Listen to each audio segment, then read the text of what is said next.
Hello, this is Dr. Yamada. In this video, I'm going to go over mathematics fundamentals, which is unit conversions. Okay, let me pull up the Excel first. So let's start from the multiplication. So 1 kilometer is actually 1,000 meters. That means you have to multiply by 1,000, or in other words, you have to move decimal points by 3. And from meters to centimeters, 1 meter is equal to 100 centimeters.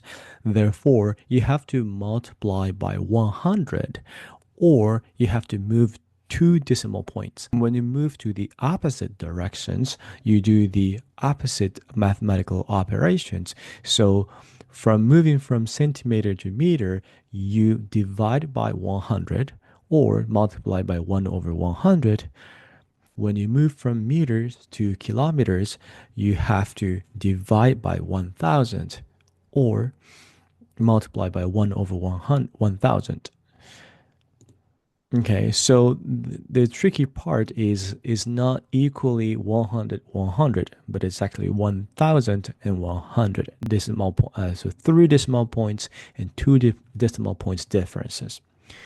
So all you have to know is just this. So if you need to convert 10 centimeters to 10 centimeters to meter, so move into the right directions, right? So 10 divided by 100, which gives you 1.1 meter. If you want to move from kilometers to meter, then you have to multiply by 1,000. So 1.5 times 1,000. Okay, now let's move from meters to centimeters. Then you have to do 100 meter times 100, not divide by 100. Okay, so all you have to focus on is actually try to memorize this lower part, right?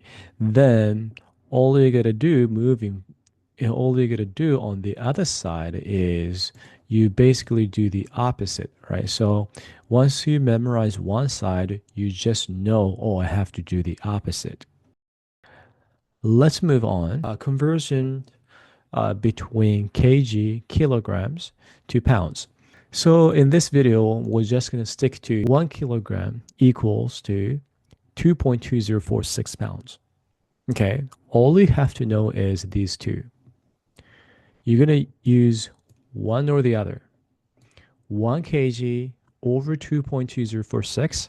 So you're going to multiply this, or you're going to multiply 2.2046 pounds over 1 kg, depending on the situation.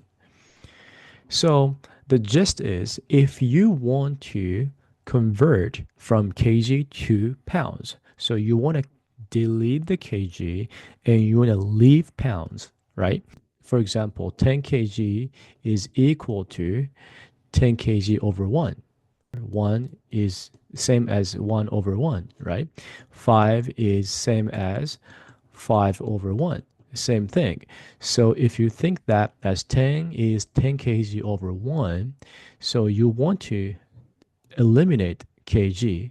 So if something is a numerator, to eliminate, you have to have the same unit in the denominator, right? So which one has kg in the denominator? This one. So you're going to choose this one. If you want to convert from pounds to kg, the same methods, right? You want to delete pounds and leave kg. So if pounds is in the numerator, you have to choose a formula that has pounds in the denominator, therefore this one. So let's work on this example. If you want to convert 10 kg to pounds, so 10 kg is the numerator, so you pick the one that has a kg in the denominator. So you pick this one.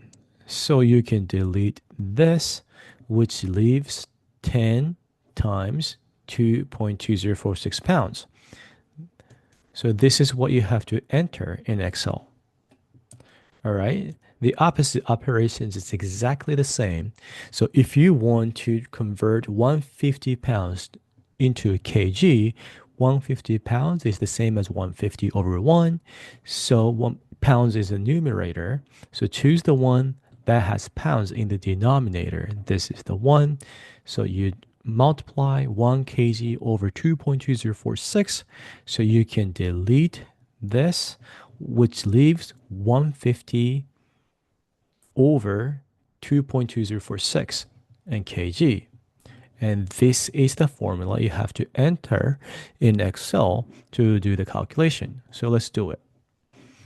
So for 10 kg one, 10 times 2.2046, and the unit would be, now it's converted to pounds.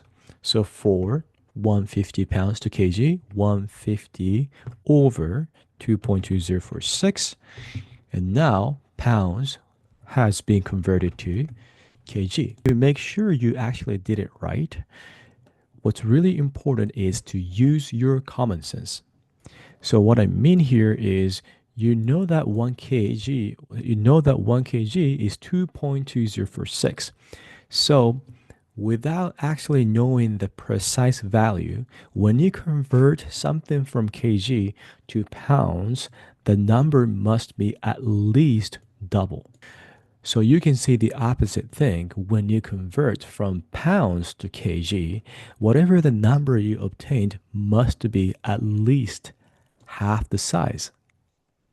So let's double check. So kg to pounds, the number must be at least double, right? At least twice. So you don't have to know the exact number. And after you do the calculations, you might have mistakenly chosen the wrong one. Then if you pick the wrong one, the number actually gets smaller. So once you master one conversion, all other conversions are exactly the same. So let's work on inch to centimeter. Inch to centimeter conversions. 1 inch is about 2.54 centimeters. So if you want to eliminate inches, right, and to convert it to meters, centimeters, so you got to choose either 1 over 2.54 or 2.54 over 1 inch. So in this case, inches to centimeter. And when you convert inches, you want to remove inches. So choose the one that has inches in the denominator. So this is the one. So it's going to be 22.54 centimeter and inches, right? So you can eliminate this and eliminate this. So what's hidden here is multiplication, right? So all you gotta do is 20 times 2.54. So in calculation, 20 times 2.54 is 50.8 centimeters. All right, the last thing I want to go over is minute second to decimal points. 1 over 60. This is all you have to know. So when you have a minute, so you just leave 5 minutes for now. So the answer must be 5 point something, but it's not 5.03. When you convert it, what you have to do is you actually divide 60. You divide 3 by 60. So 3 by 60 is 0.05. So all you have left to do is you add them back. So 5.05 minute is the same equal to 5.3 seconds. So if you want to convert it 50 seconds into decimal points, you have to do the exact same thing. 58 divided by 60. So therefore, it is 0.966667 minutes. Same thing, if you want to convert it to 12 minutes 15 seconds, then you just leave 12 minutes for now and just work on 50 seconds by dividing by 60. So all you have to do is add them back 12.25. That's the answer.